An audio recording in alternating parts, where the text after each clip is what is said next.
Hi, this is Wayne Viener. We're here with Tony Giordano, A Lifetime of Surfing.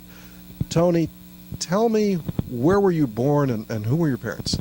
Well, it's a pretty easy story to tell. I was very fortunate. My father, he bought a beach house in Lavalette in 1967, and I got my first surfboard. I remember working part-time to save the money, and I was allowed to get a surfboard. And because Lavalette has really good surf, I learned how to surf rather quickly. And So how old were you when that started? well, it was 1967. I was 13 years old that summer, and my parents were very accommodating people. So whoever I could get a ride to the beach with, I was allowed to have a key to that house where my surfboard was. And as you would imagine, I used to hop in with all the upperclassmen because I owned the house with the key. Excellent. And we would all come down here and go surfing every chance we had. So that kind of propelled me into the little Lavalette surfing community, and really I owe it to my father for making that purchase back when I was a boy. So what were your parents' names? Well, I'm a junior, Tony, and Maryland, and they were wonderful people in the fact that they didn't overly pressure me into any one thing. So I went to Hawaii right out of high school. I had the smallest stint in college, and I promised my father I'd be okay if he didn't mind that I didn't go. So where'd you start out there? Well, I graduated high school in '72, and I spent 3 months at the University of Miami, and I could tell you that my parents allowed me to bring my van down there, so I really only spent 1 weekend at that college the whole time I was there.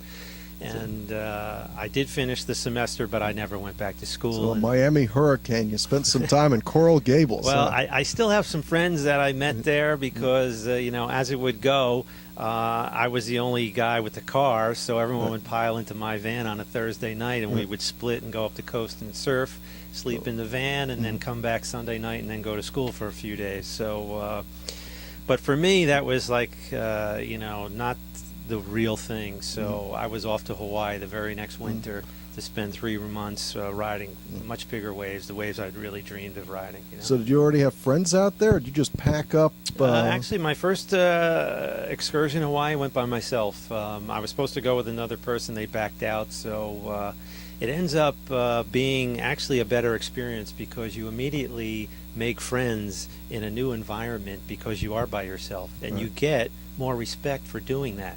So people welcome you in much quicker than they would if you were hanging around with 3 other buddies, Then you do your own thing, and you don't really get to mix into the community. So what are I imagine that Hawaii was a lot less developed in 1970-something than it is today, but what are the biggest beaches? What are the highlights of surfing in Hawaii?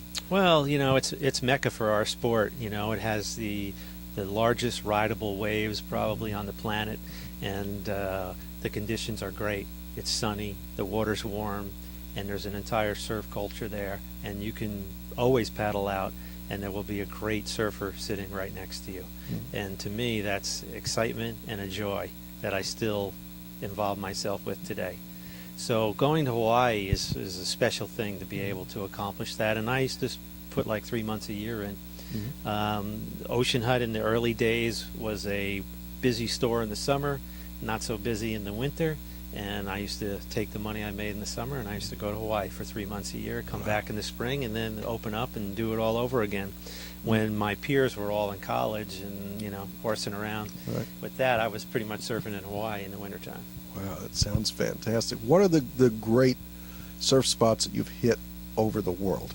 Well, I was a traveling pro in the very beginning of pro surfing. It was called the Professional Surfers, and I was on that tour for a year. So I pretty much globe-trotted and spent a lot of time surfing on mostly every continent. Hawaii still remains my favorite, but I've been all over South America. I've been in Africa. I've been in Europe, and of course I've been to all the islands in the Caribbean, Mexico, Tahiti, and in the latest tremendous wave spots are in Fiji and also in Indonesia, which we have all the people, they have all the waves. So can't wait to go back to one of those spots. Right.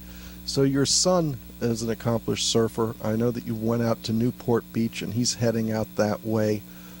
Talk about what it's like to raise your own kids and have them become really good at something you love.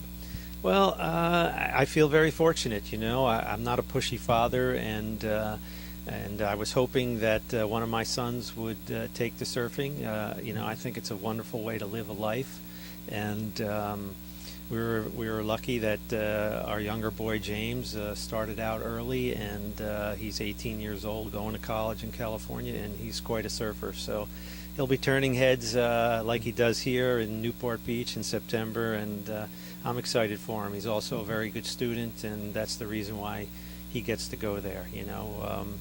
Like business, I raised two boys in the same nature where it's a negotiation. You do well, you get. You don't do well, you stay home, and you don't get much. So you can imagine what that's like. Yeah. So what type of board or what type of boards are you riding right now? Or are these things that vendors made for you, or you go out and shop for yourself, or how does it work? Most of the boards that I ride, the vendors usually make custom for me. Every surfer, since it's an individual sport, has their own aspects to a surfboard that they enjoy. So I kind of have my little niche in short boards. I don't really ride long boards, even though I know how to ride boards. And I probably would never go on a fun board, which is kind of like a beginner item. But I own, like 6 or 7 surfboards. My son owns about the same. There are no surfboard rules in my house as far as when you get a new one or when you deserve a new board. If you feel you need something new or something different, you go out and get it. So when you pack up and travel on a surfing vacation, a surf safari, how many boards do you show up at the airport with? I usually take 4. I'm pretty comfortable with 4, and that'll probably cover my range of wave size. And when I was spending a lot of time in Hawaii, I used to have like 6 boards that I wouldn't even bring home from Hawaii that were kept at a friend's garage. So I could just show up because the equipment is so tailored to riding bigger, stronger waves that I wouldn't have to bring these boards home because they really wouldn't work in New Jersey. So I'd have a set of boards in New Jersey and a set of boards in Hawaii. But in particular, depending on where I'm going, I will put together 4 boards that can really cover the amount of surf that I'm going to get. So what's the perfect wave look like to you? What's a perfect surf day? Well, perfect surf day is the sun's out, the wind's offshore, which holds the wave up very nicely, and some warm water. Even though we don't get a lot of warm water, and people ask me all the time, how do I still surf in cold water? It's because I'm still a surfer and I don't want to let go. So I do go out in some cold water, but my choice would be warm. And lastly, favorite, if you could name 1 or 2 favorite spots for you, take that board out, where would it be right now? Well, last few years we do our family vacation in Santa Barbara. There's a right point there called Rincon. It's a state park. It's a wonderful wave. It's great in the wintertime. So we've had a lot of fun there. I told my son he could put my ashes at Sunset Beach in Hawaii from all the time I spent there.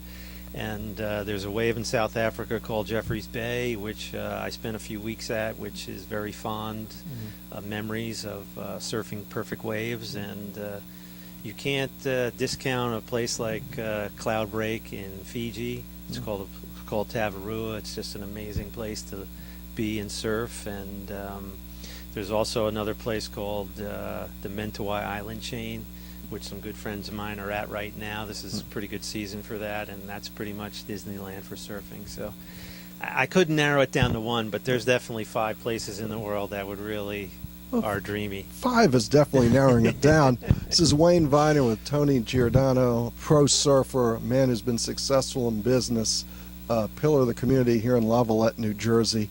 Thanks for being on. My pleasure, Wayne. You're a very impressive interview. Thank you.